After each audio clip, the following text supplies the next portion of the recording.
नमस्कार, मैं प्रिया। आज 30 नवंबर। चले जानते हैं बिहार की 25 बड़ी खबरों को।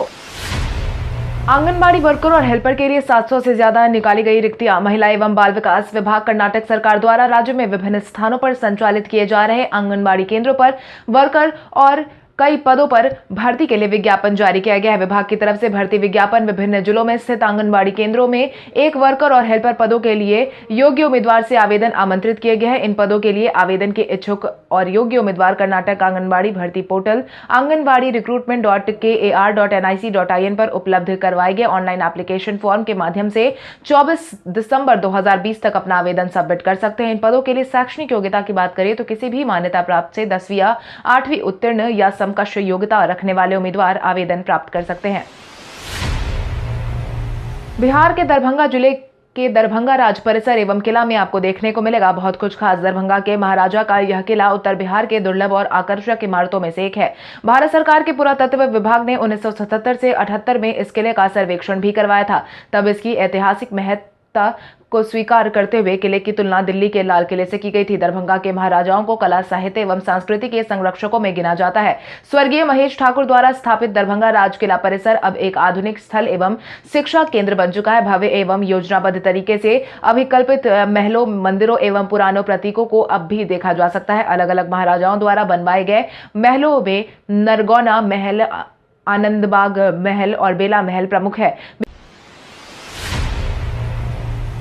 बिहार में कोरोना के मिले 600 से ज्यादा मामले। बिहार में कोरोना प्रभावितों की संख्या बढ़ती जा रही है। स्वास्थ्य विभाग की तरफ से बीते दिन के पिछले 24 घंटे में जारी किए गए आंकड़ों के अनुसार कुल मिलाकर 606 नए मामले सामने आए हैं, जिसके बाद बिहार में प्रभावितों की संख्या बढ़कर 2,35,159 पर पहुंच गई है। वहीं सर्वाधिक 3 प्रभावित जिलों की माने तो राजधानी पटना में 234 मामले सामने आए हैं। वहीं भागलपुर जिले में 31 मामले, पूर्णिया जिले में 27 मामले सामने आए हैं।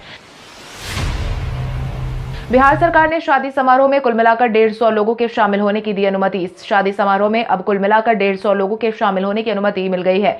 मिली जानकारी के अनुसार बिहार सरकार ने अपने द्वारा जारी किए गए गाइडलाइन में बदलाव करते हुए यह फैसला सुनाया है, जिसके तहत गृह विभाग ने निर्णय लेते हुए कहा है कि अब स्टाफ सहित 150 लोग शामिल हो सकते हैं। वहीं शादी में बैंड बाजा के साथ बारात निकालने की अनुमति रहेगी। इससे पहले गृह विभाग के अपर मुख्य सचिव आमिर सुबहानी ने नए आदेश के संबंध में जानकारी दी थी कि शादी में केवल 100 लोग ही शामिल हो सकेंगे।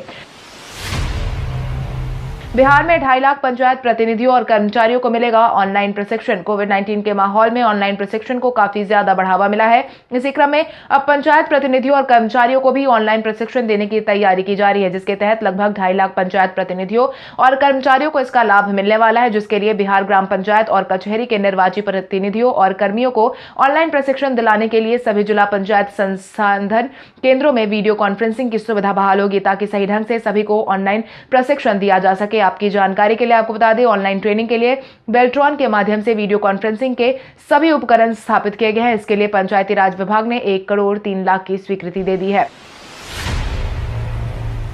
आज कार्तिक पूर्णिमा को लेकर प्रशासन ने पूरी की तैयारी। 30 नवंबर यानी कि आज होने वाले कार्तिक पूर्णिमा को लेकर जरूरी दिशा निर्देश जारी कर दिए गए हैं, जिसके तहत कार्तिक पूर्णिमा में 30 नवंबर सोमवार को पटना में गंगा स्नान के दौरान नाव के परिचालन पर पूरी तरह से रोक लगा दी गई है। इसके साथ ही इस दौरान आतिशबाजी पर भी पूरी तरह से प्रतिबंध लगा दिया गया है। एसडीओ मुकेश रंजन ने कोरोना के बढ़ते माहौल को देखते हुए आदेश जारी किया है। इसके तहत उन्होंने यह भी बताया है कि इस दौरान निषेधाज्ञा लागू की जाएगी। एसडीओ ने बताया कि थानाध्यक्षों को हर हाल में यह सुनिश्चित करने को कहना है कि नाव का परिचालन नहीं हो। कोविड-19 के माहौल में मैट्रिक और इंटर परीक्षा को लेकर प्रशासन ने जारी की गाइडलाइन। बिहार बोर्ड की तरफ से आयोजित होने वाले मैट्रिक और इंटर परीक्षा में केंद्रों को लेकर जरूरी गाइडलाइन जारी कर दी गई है, जिसके तहत परीक्षा में केंद्रों पर 6 फुट के बेंच पर 2 छात्रों को बिठाया जाएगा। उसे छोटे बेंच पर 1 छात्र को बिठाया जाएगा। जिला शिक्षा अधिकारी अब्दुल सलाम अंसारी ने शनिवार को ही केंद्र अधीक्षकों के साथ बैठक में यह निर्देश जारी कर दिया। उन्होंने कहा कि परीक्षा में कोविड-19 संक्रमण से बचाव के नियमों का पूरी तरह से पालन किया जाएगा। उन्होंने कहा कि परीक्षा हॉल में 2 बेंच के बीच 2 गज की दूरी रखी जाएगी। इतना ही नहीं, इस बार केंद्र पर छात्रों की संख्या भी कम कर दी गई है। जहां 1000 छात्रों की क्षमता है, वहां 500 छात्र परीक्षा के लिए जा सकेंगे। बिहार में आज लगेगा इस साल का आखिरी चंद्र ग्रहण। साल का अंतिम चंद्र ग्रहण कार्तिक पूर्णिमा के दिन आज लगने वाला है। यह ग्रहण लगभग 1:04 से शुरू हो जाएगा, जो शाम को 5:22 तक जारी रहेगा। पटना में यह शाम तक देखा जाएगा। बिहार में छाया चंद्र ग्रहण होने के कारण इसका ना तो सूतक काल होगा और ना ही कोई धार्मिक प्रभाव पड़ेगा। सोमवार को कार्तिक पूर्णिमा होने के कारण ही अध्ययन और खास बन गया है। हालांकि कोविड-19 संक्रमण के कारण कार्तिक पूर्णिमा के दिन नदियों में स्नान को लेकर बंदिशें लगाई गई हैं। मिली जानकारी के अनुसार चंद्र ग्रहण कुल 4 घंटे 18 मिनट तक जारी रहेगा और 11 सेकंड तक रहेगा। इसके साथ ही लगभग 3:13 पर अपने चरम पर होगा। एनसीसी कैडेट ने कोविड-19 के बढ़ते प्रभाव को लेकर निकाली जागरूकता रैली। बीते दिन एनसीसी दिवस के मौके पर कोविड-19 के बढ़ते माहौल को देखते हुए राजधानी पटना में जागरूकता रैली निकाली गई। एनसीसी कैडेट के सभी छात्र पटना के विभिन्न इलाकों में घूमकर लोगों को जागरूक करने में लगे थे। साथ ही यूथ जो हेलमेट पहनकर बाइक नहीं चलाते हैं, उन्हें भी यह जागरूकता के माध्यम से जागरूक करने की कोशिश कर रहे थे। बिहार में इन दिनों कोविड-19 संक्रमण का प्रभाव लगातार बढ़ता जा रहा है। इस संक्रमण को कम करने के लिए सरकार की ओर से कई गाइडलाइंस भी जारी किए गए हैं, लेकिन लोगों की ओर से अभी भी बाजारों में लापरवाही बढ़ती जा रही है। लोग मास्क पहनकर घर से बाहर नहीं निकल रहे हैं। लोगों को जागरूक करने के लिए एनसीसी कैडर के छात्रों ने रविवार को एनसीसी डे के दिन बाइक जागरूकता रैली निकाली। 100 से अधिक आबादी वाले टोलों में मार्च 2021 में पक्की सड़क बनाने का रखा गया लक्ष्य। नई सरकार के गठन के बाद ही सरकार एक्शन मोड में आ गई है और यही कारण है कि अब सरकार अधिक आबादी वाले टोला में मार्च 2021 तक पक्की सड़क बनाने की योजना पर काम कर रही है। ग्रामीण कार्य विभाग ने इस लक्ष्य को पूरा करने की रणनीति पर तेजी से काम शुरू कर दिया है। आपकी जानकारी के लिए आपको बता दें, ग्रामीण इलाकों को पक्की सड़कों से जोड़ने के लिए विभिन्न योजनाएं चल रही हैं।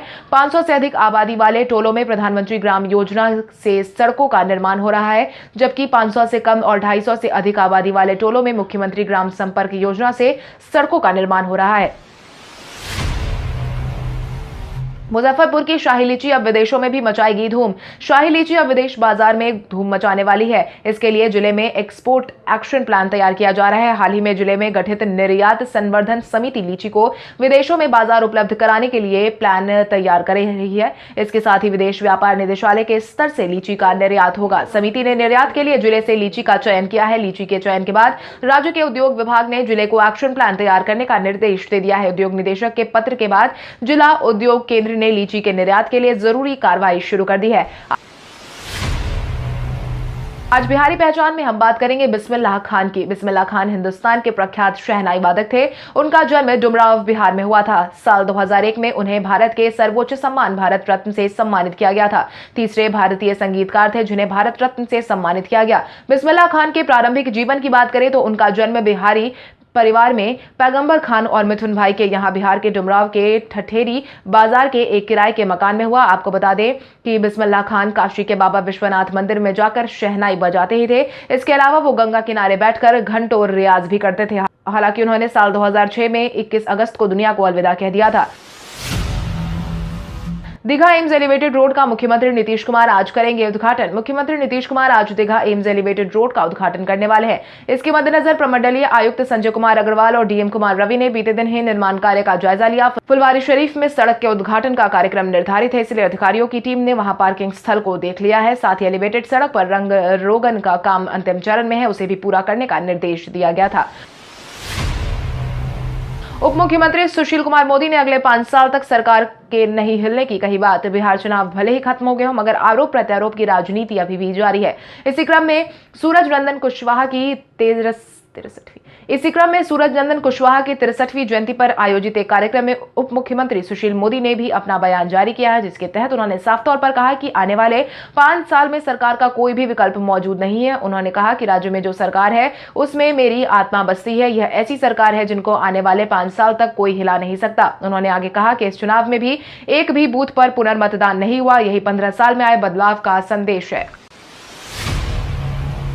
गया के बाद पटना रहा सबसे ठंडा शहर। पहाड़ों पर बर्फबारी का असर अब बिहार में भी देखने को मिल रहा है। जम्मू कश्मीर के साथ ही हिमाचल प्रदेश और उत्तराखंड में भी बारिश से न्यूनतम तापमान में गिरावट देखने को मिली है। यहाँ लगातार 4 दिनों से हो रही बारिश के कारण देश के मैदानी इलाकों में ठंड बढ़ गई है। पहाड़ी क्षेत्र से आने वाली बर्फीली हवा से प्रदेशों के सभी जिलों में न्यूनतम तापमान सामान्य से कम रिकॉर्ड किया गया है। अधिकतम तापमान पर भी इसका असर पड़ा।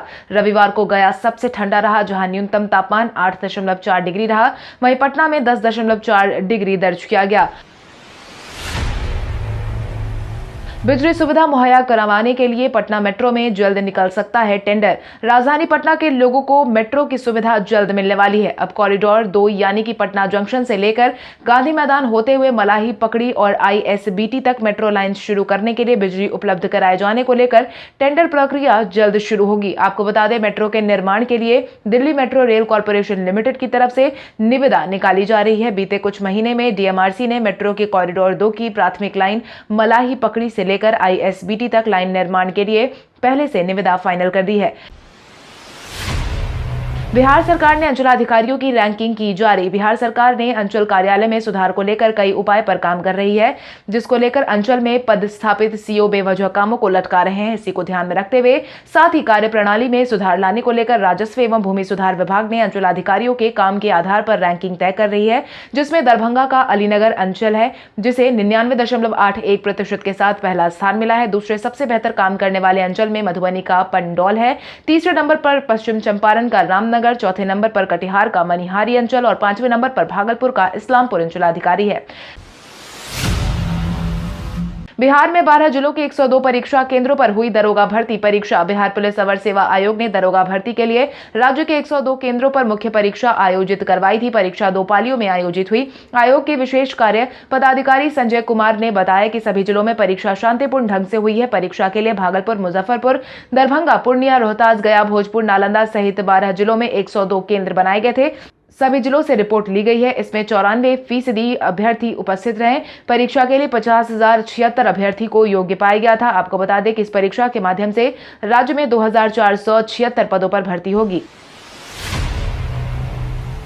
तेजस्वी यादव ने मुख्यमंत्री नीतीश कुमार पर कसा तंज। बिहार में गिरती कानून व्यवस्था को एक बार फिर से तेजस्वी यादव ने मुद्दा बनाया है, जिसके तहत नेता प्रतिपक्ष तेजस्वी यादव ने मुख्यमंत्री नीतीश कुमार पर फिर से निशाना साधते हुए बिहार में कहा है कि अप्रिय वाक्यों की संख्या बढ़ती जा रही है। महाजंगलराज का हाहाकार देखने को मिल रहा है। महाजंगलराज के महाराजा मौन साधे हुए हैं। राज्य में कानून व्यवस्था समाप्त हो चुकी है और चारों ओर अराजक माहौल है। डबल इंजन की ट्रेन में बैठे मुख्यमंत्री नीतीश कुमार बेबस, लाचार, सुस्त और असहाय नजर आ रहे हैं। आपको बता दें, बीते कुछ दिनों से बिहार में अप्रिय वाक्यों की संख्या लगातार बढ़ती जा रही है, जिसको लेकर ही तेजस्वी यादव ने उक्त बातें कही हैं।